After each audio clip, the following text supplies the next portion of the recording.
Vainqueurs à base vendredi soir, les Chiefs conservent leur place de leader et enchaînent une troisième victoire consécutive. C'est une pénalité de Simmons à 5 minutes du coup de sifflet final qui a donné la victoire aux siens. Devant au score une grande partie du match, Exeter s'est retrouvé mené à 15 minutes de la fin du match grâce à un essai de Grant. C'était sans compter sur la patte du buteur des Chiefs. Cette victoire leur permet de garder 8 points d'avance sur les Saracens. Bass n'a pas profité de ce match à domicile pour remonter à la 6e place.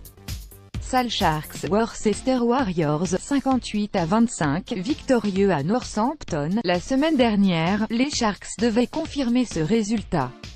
C'est chose faite au terme d'un match maîtrisé.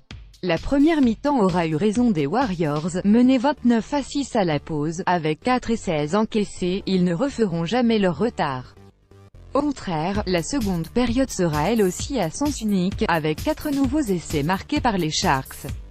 Une victoire bonifiée qui permet à Sale de rester dans la lutte pour les phases finales. Au contraire, Worcester reste englué dans le bas du classement à la 11e place. London Irish, Gloucester, 29-33, bon dernier au classement. Les London Irish, qui ont vu Nick Kennedy démissionner dans la semaine, ont perdu à domicile face à Gloucester.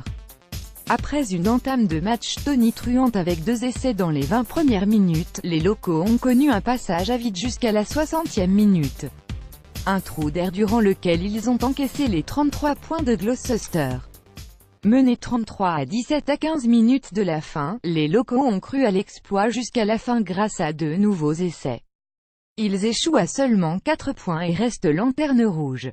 Gloucester, de son côté, avec cette victoire bonifiée remonte à la 6e place.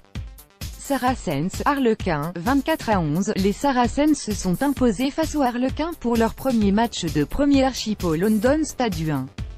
Les Saris, qui avaient enregistré le retour du Gallois Liam Williams ainsi que celui de Maro Itoje, suivent le rythme imposé par Exeter. Pourtant, réduit à 14 en fin de match, suite à un en-avant volontaire du demi d'ouverture remplaçant Max Malin, les Saracens n'ont pas concédé de points pendant leur infériorité numérique. Cette victoire leur permet de conserver leur place de dauphin. Les Harlequins, qui n'ont plus rien à jouer cette saison restent à la 9e place du classement. Newcastle, Northampton, 25-22, Newcastle toujours aussi surprenant. Les Falcons sont venus à bout d'une valeureuse équipe de Northampton. Emmenés par un Toby Flood de gala avec 20 points marqués sur 25, ils s'accrochent à la 4e place. Devant au score tout le long de la partie, les locaux ont été rejoints à 15 minutes du terme. Il a fallu attendre une dernière pénalité de l'international anglais pour reprendre les devants. Northampton n'a pas profité de la défaite des Harlequins pour recoller au classement. Au contraire, Newcastle conforte sa place dans les 6 premiers. Leicester Tigers, WAP, 16-15, les Tigers viennent à bout des WAP. La décision s'est faite avec la botte de George Ford dans les dernières minutes. Au terme d'une seconde mi-temps remportée, 9-0, Leicester remonte à la 5e place. Pourtant réduits 2 fois en infériorité numérique, ils ont pu compter sur la patte de leur ouvreur pour remporter ce match. Les WAP avec cette défaite perdent leur 2e place. Portés par un doublé de Daly, les joueurs de Londres n'ont pas pu contrôler le retour des locaux, par Clément.